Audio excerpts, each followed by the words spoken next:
The sun is always there to shine. The clouds block out the sky.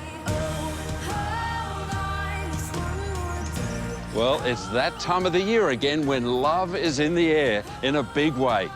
Around the world and here in Australia, there are hundreds of millions of roses sold for Valentine's Day. But if you think a rose is a rose is a rose, then think again.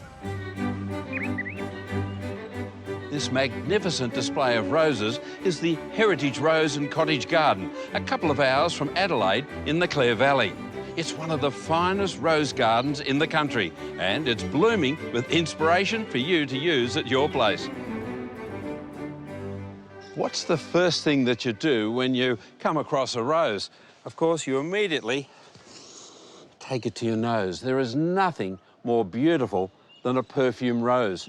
So positioning of a rose that's perfumed like this is really important, right at the bottom of the steps, so that your visitors pick it up as they come through. And then, of course, it'll go right in through the windows and the front door, and you get that perfume wafting through the house all day.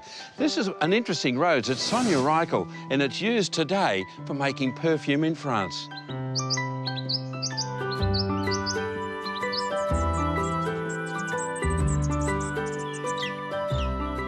Scattered throughout the garden are some beautiful examples of pillar roses. This apricot-y one is called Phyllis Bide. The beautiful sort of violet is Veilchenblau, which comes back from Germany in the early 1900s, a glorious thing.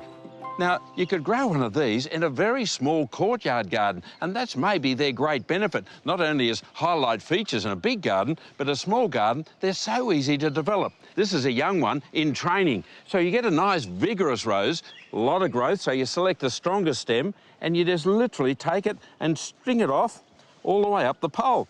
No more sophisticated than that. And as it gets a little bit more growth, you tie this one off here. But how do they get the flowers the full length of the pillar? Well, they prune them back onto the stem as it grows, and you get that wonderful column of flowers all the way up your pillar.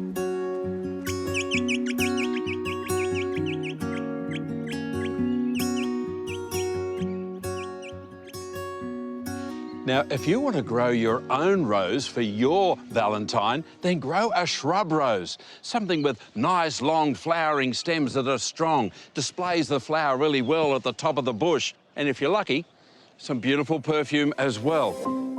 This, in fact, believe it or not, is Golden Celebration. It's actually one of David Austin's all-time favourite roses. It's certainly one of mine as well.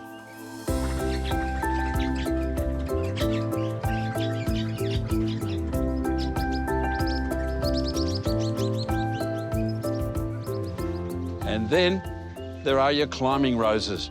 Look, you can grow them over an archway, along a fence, along the front of a house. You only need just a little bit of soil to grow them into a spectacular display. This rose is possibly the most historic rose of them all. It's the first hybrid tea ever developed. It's called La France, and it goes back to 1867. Here as a climber, it's a real joy to see.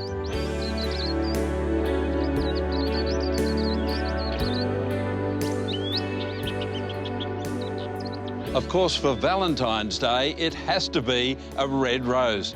Why red? Well, it's the symbol of love, warmth, and the colour of the heart. But when you come to choose your favourite rose, it's virtually impossible. Just look around the colours here and the plants. And there's a saying in gardening, your favourite rose is the last one that you saw. And I caught a glimpse of this morning, and it's my new favourite. It's called Mikado. It's a glorious thing. It was developed by Guillaume in France. Whilst there are a lot of really triple and double petaled roses, I love this one because it's so simple and just so beautiful. Interestingly, this single flower comes out as a really deep orange and then gradually fades to half a dozen different colours, ending up as a sort of a soft shell pink. Roses, well, they certainly are the queen of flowers, great for Valentine's Day, but their uses, well, they cover every situation, every climate, in any garden. All you've got to do is select your favourites.